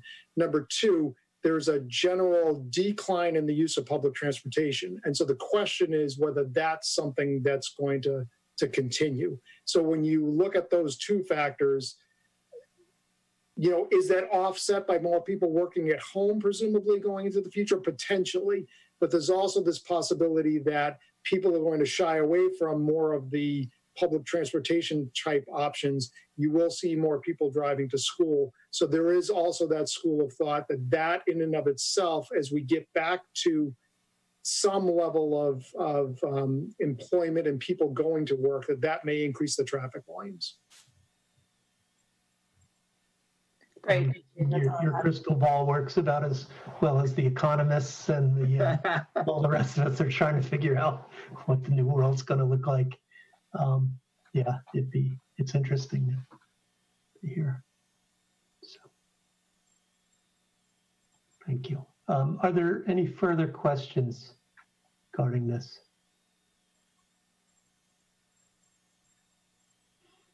Okay, Mark, anything else from your end of the world? No, Mr. Chairman. Jeffrey, thank you. That was very helpful. Yeah. Okay, so I think, Dean, you have a sense of where we'd like to take this to finalize the traffic piece, and then we will move on next with finalizing after the Conservation Commission. We can take a look at and finalize it from the civil side. The other question I had, unrelated to any of this going forward, but looking ahead with this, is have you given, I know this came up as in a couple of conversations about specifics of what's going on. Do you anticipate creating a condo association rule prior to this happening, or will that be afterwards? Because I think that a lot of the conditions that may come would be things that are related to the condo association, and we could either work from your draft of rules, or if you don't anticipate having that, then we'll have to make sure that we put anything that's related to that into conditions. Yeah, typically we don't have those documents at this time. I mean, we usually do the conditions within the permit, and then we incorporate anything that within that. You know, Attorney Haverty could definitely probably has better insight on how that works. Okay.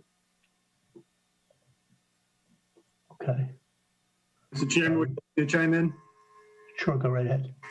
So generally in my decisions, there will be conditions that address the submittal of the condominium documents, and they will be required before any occupancy permits are allowed to be granted for the project. They will also require that the condominium documents be reviewed and approved by town council before the occupancy permits can be issued. If there are specific provisions that the board wants to see within those condominium documents, they should make that part of the decision. So for instance, you know, if there is a no parking requirement in a certain area that you want the condominium documents to reflect, the decision should say the condominium documents shall address X, Y, and Z. So you won't actually have the documents in front of you when you issue your decision, but through your decision, you can say which shall be in the documents. Okay, thanks. Yeah, I know we've seen it sort of both ways, where there's been a draft and we've responded to conditions to reflect that. Others, we've put them, like you just mentioned, so that they need to be part of it. Thanks. Act in that regard. Okay. So, Karen, I'm trying to think of our schedule and what we would next, when we next want to continue this hearing.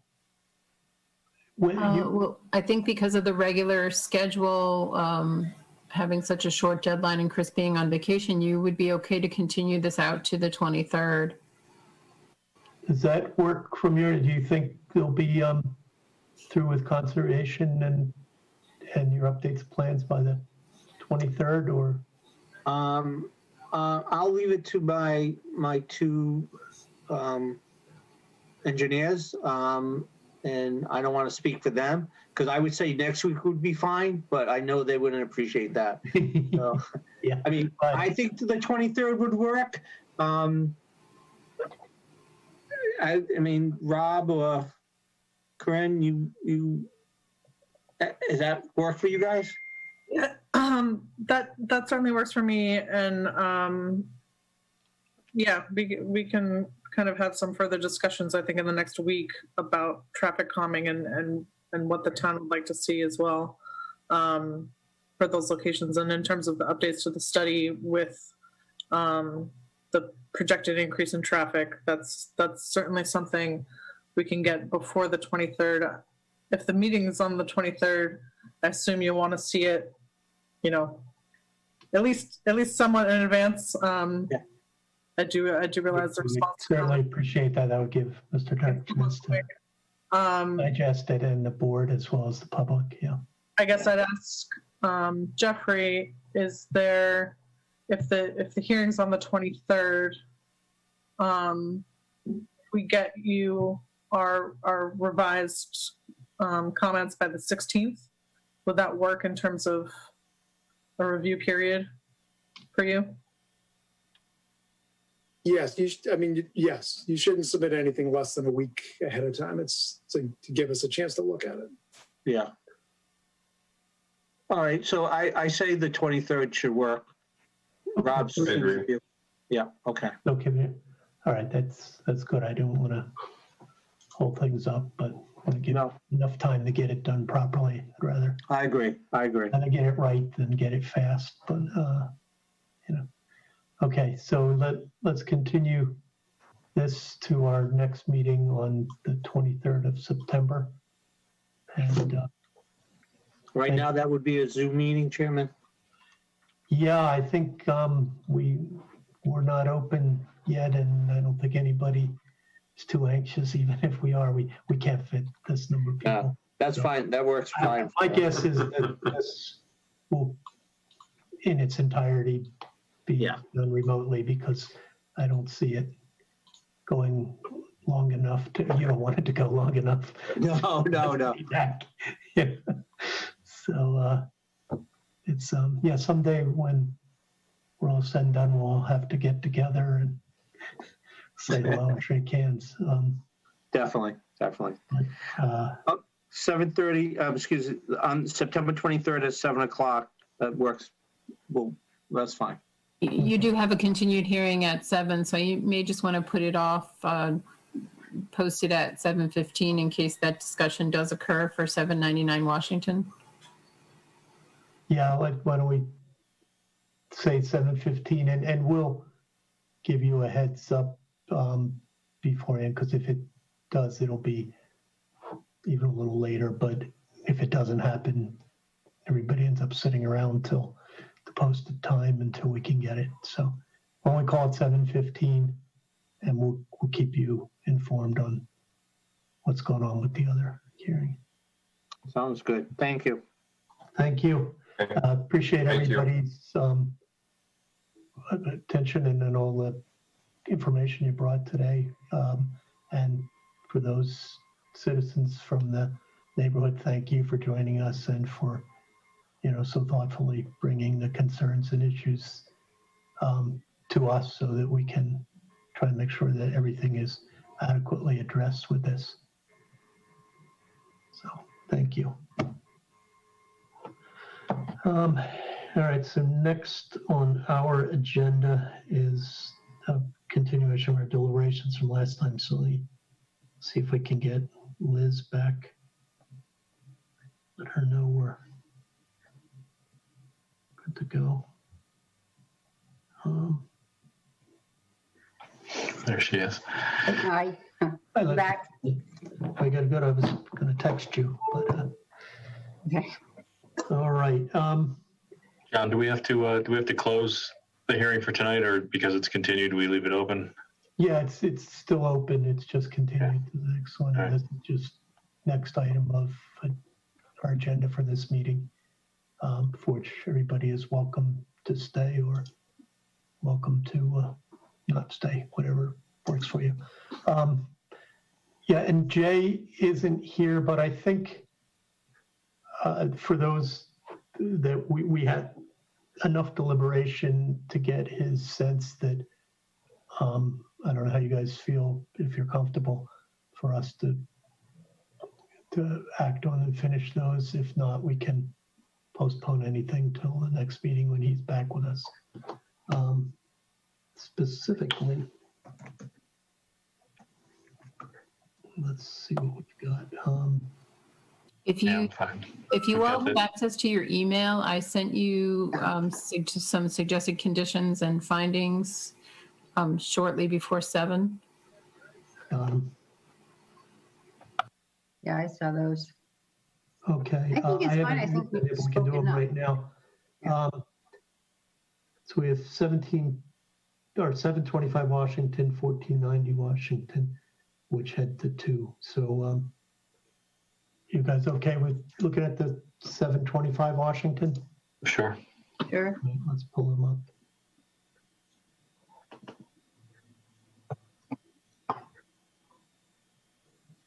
Oh, yeah. Come on.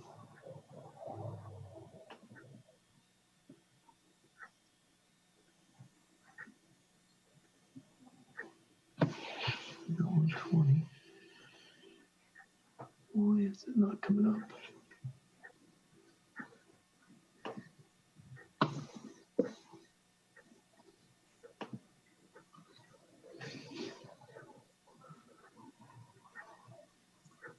Okay. That's the cell phone tower, which we didn't have a whole lot of comment on other than that they be consistent with the plans they showed us. Yeah, and I don't have the plans in front of me, but does that talk about the fencing around it? I mean, does it say?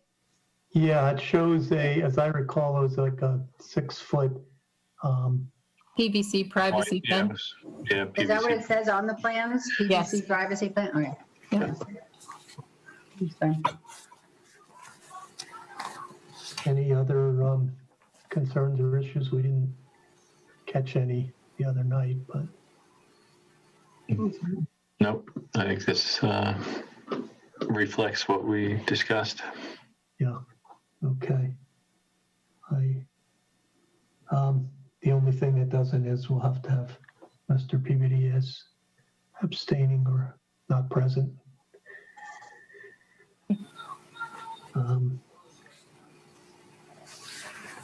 In that case, would somebody make a motion to?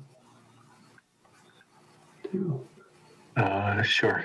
Make a motion to grant a special permit for Selco Partnership at 725 Washington Street.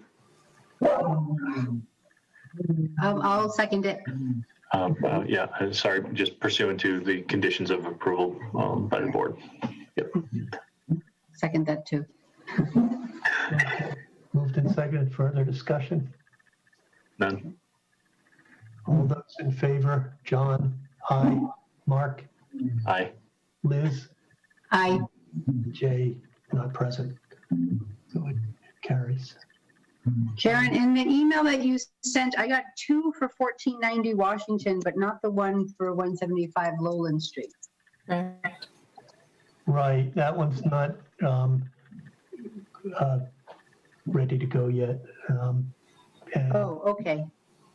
we had some stuff from Chris to get, but he's off on vacation this week. Oh, okay. So am I. But I didn't schedule it before this meeting, so we're here. And You it need to turns put a out, different background then. yeah, no, this is just where I'd have been if I wasn't. Vacation is got a whole new sense now, a staycation or whatever. So, okay, so that special permit is approved and as written, Karen, with the exception of Jay's vote. So next one. with, 1490, we have the special permit and the dimensional. Oh, right. It was a The variance. use That's variance, yeah. I forgot about that, yeah. Yeah. Oh, yeah. So let's, Which one do you want to tackle first? I opened up the special permit first, so if that's, and I think that was, in general, that didn't have any real concerns other than it was the dimensional variance that brought in the issue of proximity. So what we have,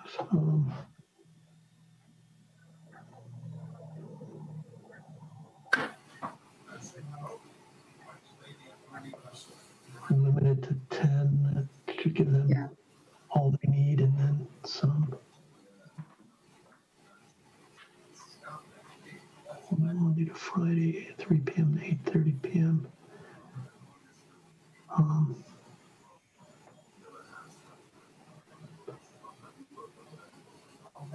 My only real concern in writing it was sort of open-endedly, he asked for extended hours during school vacation weeks.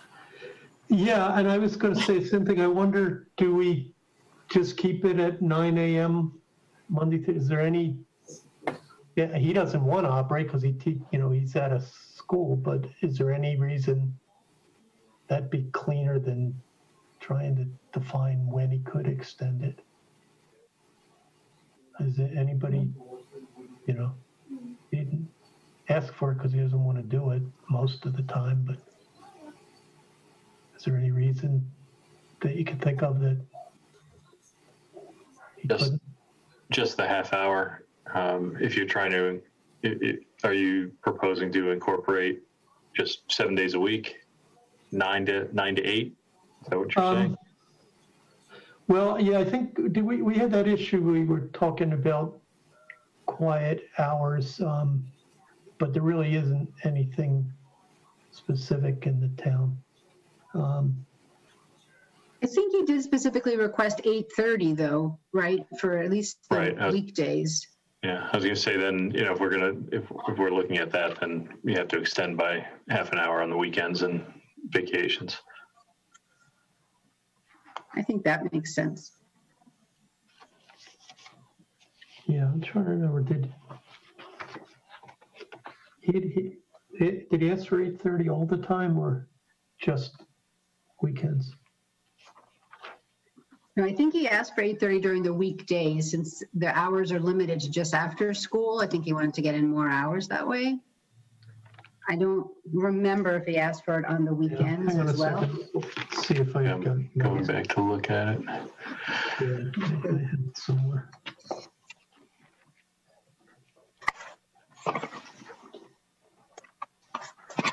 My notes just quickly said that he had written in the application 8:30 for weekdays, and then I noted in parentheses in my handwritten notes that 8:30 for school vacations. So yeah, I have 9 to 8:30 Monday through Friday for school vacations, and then 9 to 8 Saturday and Sunday.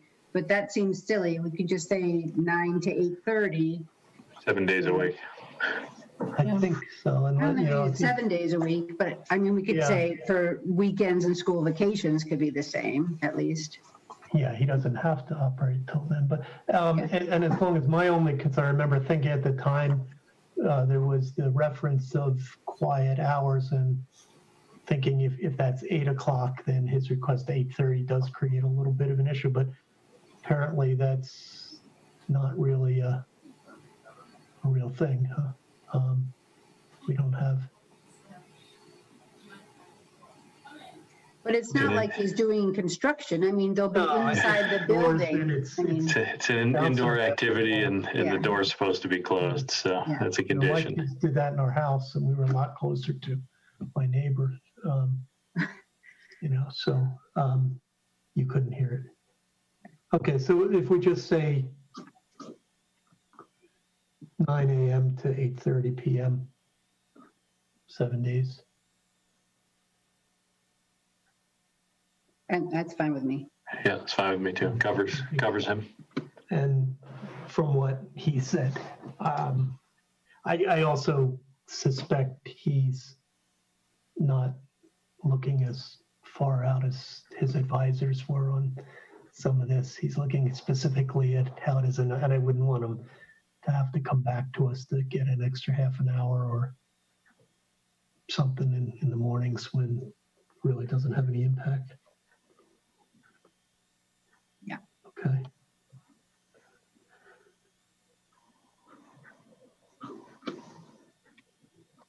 All right. Would somebody like to make a motion to approve that special permit? Yeah, hold on, I just closed it. I need the address. 1490 Washington. Yeah, I have it. Thank you. I'll make a motion to grant the special permit at 1490 Washington Street for the Hoops Lab. Following the conditions of approval by the board. I'll second it. Moved and seconded. Further discussion? None. Okay, we'll move to a vote. John, aye. Mark? Aye. Liz? Aye. Motion carries. Jay not present. Thank you. All right, so now we have the associated use variance, which is, as I recall, required because of them being within too short a distance to the property line, right, of a residential district.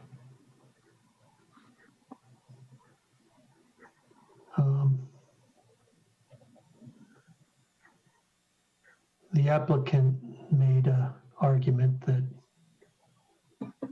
this could have arguably been a different use that would have been allowed by right, but they were more restrictive and asked for the variance. And I think it was probably an appropriate way to go about it. Building was constructed in compliance with minimum setbacks required.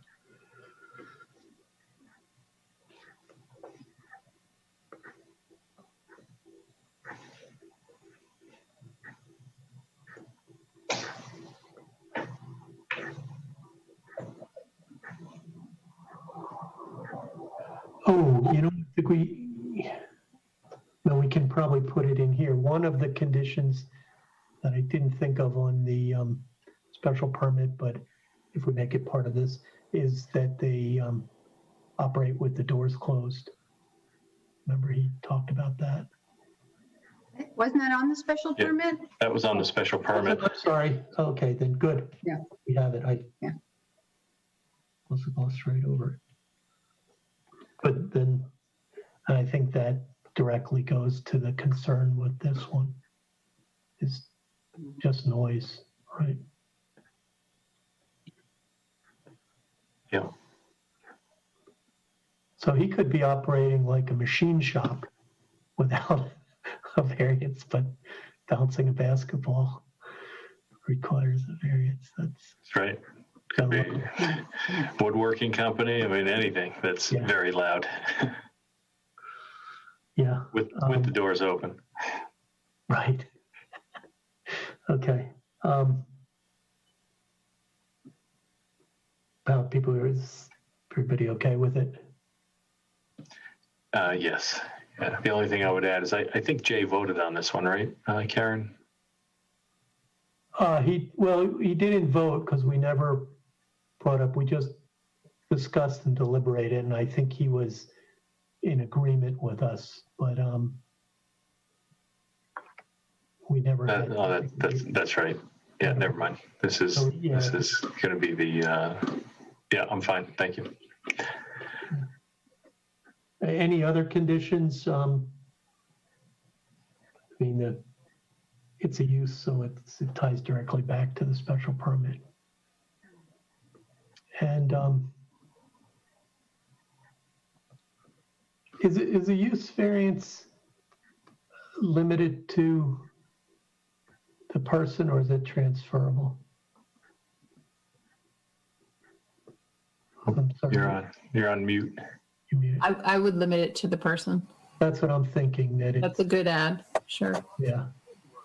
Because we know what his business is, or at least what he described it to be, but could be more of an issue if it was something a little different, maybe. For instance, having I think the two will work pretty well together with more people and all that, but so, okay. Anything else that I'm missing? Nope. Okay. Anybody like to take it away? All right. Make a motion to grant the use variance to the Hoops Lab at 1490 Washington Street. On the conditions of approval by the board. I'll second it.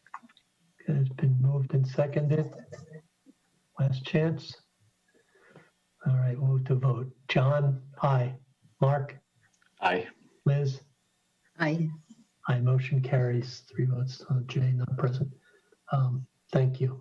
Well done. So, yeah, we're going to get some more info from Chris on the Lowland Street one, so we can finish that at the 23rd meeting, and then we're all caught up, right? Yeah. Fantastic. So on the 23rd, it'll be Lowland and the continuance of 799 Washington Street. The gas station. Yeah. If they are coming back in, we don't. They got a new attorney, so who I at least like his approach better than the old guy, the original guy. He wants to get all the information first, then talk to us. And he's read some of the things. Okay. Any other business, Mark, Liz? Nope. No. Karen, all right. Well, thank you. Hope your foot's feeling better soon, Karen. Thank you. Yeah. In that case, we still have a few people on. Is there anybody in the audience that had business to bring up before we call it a night? Does not appear to be. Okay. So the only meeting we have scheduled now is for September 23rd. We have no other meeting. Okay. We don't, yeah, we're able to get off of the separate meetings for the 40B. I think also the 40B, we've hit the big issues, so I don't see, if we have a big one, long one, it'll probably be a working meeting to get those conditions all put together. That I think Paul will take the first draft for us. Yeah, I wonder if we probably about now want to reach out again to everybody else in town to make sure that they're getting, and most of them have gotten some concerns to us, but so we're not chasing them at the end or have them say, hey, you didn't do this, that, or the other thing. So I'll send that message to everyone. okay, because I think we're getting pretty close to being able to start going to town on that.